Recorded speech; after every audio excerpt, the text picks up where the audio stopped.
Hi, thanks for tuning in to WFRE's Hometown Heroes, brought to you by Overhead Doors of Frederick. We are very blessed, and I will say this will be one of the most special hometown heroes that we have had. We have Lieutenant Colonel Jeff Herden, and he is stationed right now over at Fort Detrick, and he is a chaplain. And thank you for all the work that you do in the Army community and the community at large. So you're in Fort Detrick. Are you from around this area? I am not from around this area. This is our first time in this area of the country, I guess I would say. I'm originally from Wyoming. And Wyoming and Frederick, Maryland, two different areas, Two different especially worlds. with the traffic, Yes. right? Oh, yes. It's like two different countries. Yeah. So how do you like traveling on 15? You probably pray every time you go on it, because I'm telling you, it's awful.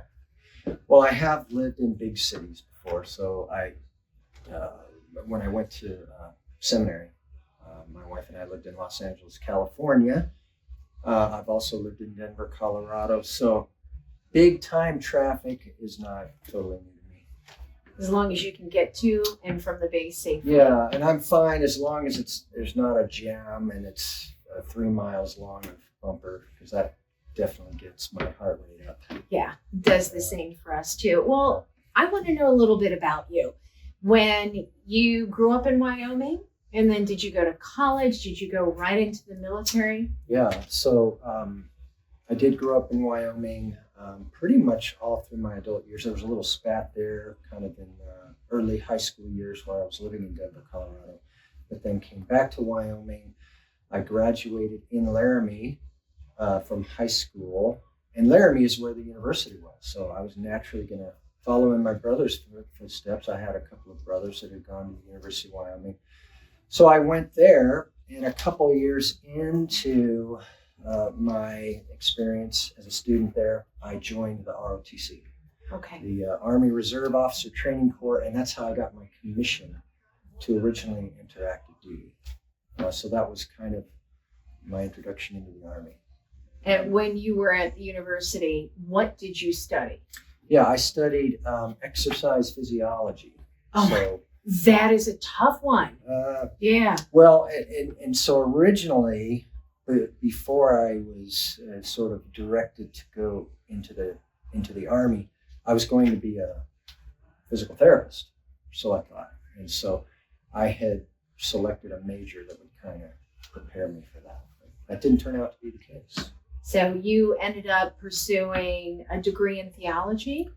I did. So I did 6 years in the Army active duty. This was prior to my career as a chaplain. I was a medical service corps officer at the time. And I did that for 6 years, and then I got out just before 9/11 and entered seminary. And then that's when I was living in Los Angeles. So I was there for 4 years, got my Master of Divinity, and then that was kind of the main thing I would have to do to become a chaplain. Can I ask you, what was it that had you go down that path to get that degree and to choose this as your vocation? It's not just a 9-to-5 job. This is every day, every part of you, from sunup to sundown. Yeah, that's a great way to put it. I would say, when I was a medical service corps officer, I was a committed Christian believer, and so faith was always very important to me. Seeking to live by my faith, and I took ministry opportunity even while I was a medical service corps officer. So we were a part of military ministries. We were a part of a chapel community, both my wife and I. And I think it was very eye-opening for me just to see kind of what the needs were in the Army. Funny story is, even though I experienced all that, I remember telling my wife, I'll never become a chaplain, because I just thought that's just not for me. I see the chaplains who do it. That's great for them. I did not want to become a chaplain. And I told her, I'm not going to ever become a chaplain. And then lo and behold, as I was sharing below, with the Marine gentleman. I think God kind of heard that, and maybe he had a little chuckle himself. And said, "Aha, Jeff." Right, I have plans for you, young man. And so he did redirect our steps back into the armies of chaplaincy. And I'd say, humanly speaking, probably the most instrumental cause for that would have probably been my wife, because my wife loved being part of the Army when we were in. And she's always just really enjoyed being part of the Army community. Everywhere we've gone, she's embraced it, and that's so important for a chaplain to have, the family support. And I've been just very blessed to have her support throughout that.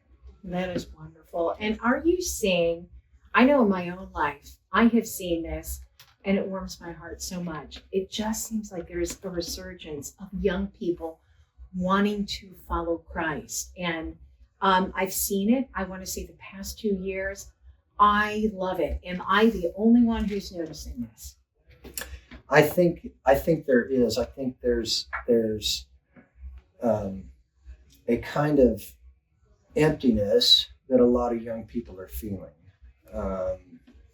That the things out there, whether it be through social media, just sort of I don't know, what I would call kind of the worldly things that tend to lure people in, aren't satisfying for a lot of young people. So I think there are a number of them whose eyes are being opened to, what I would say is the only one that can truly satisfy our souls, and that's Jesus Christ. But alongside that, I also think there are other movements, maybe more toward a secularism and even away from Christian faith, which I'm not surprised by. I'm not too bothered by, because in some ways it's historically that just kind of happens, and I understand that. But as a chaplain, what's important to me is every soldier whom I come across, just to meet them where they are, care about them and love them where they are. And I think, no matter what their faith may be, God uses that to make a difference for them. And you were put here for a reason. And one last question. You've been in Frederick for just a little bit. What is your favorite thing about this area? Whether it be like a store, some food, radio station, WFRE. What's your favorite thing about this area? Well, we're very new here, so we're still kind of exploring. But I would say that my wife and I are kind of history buffs. And the fact that we are near to Gettysburg, Antietam, Harper's Ferry, and a whole host of other things that are almost like in our backyard, to me, that's a real appeal about living in this area. Is there's so much history that happened within 50 years that literally reshaped and changed, I would say, in some ways, the destiny of our country. You think back to the Civil War and what happened there.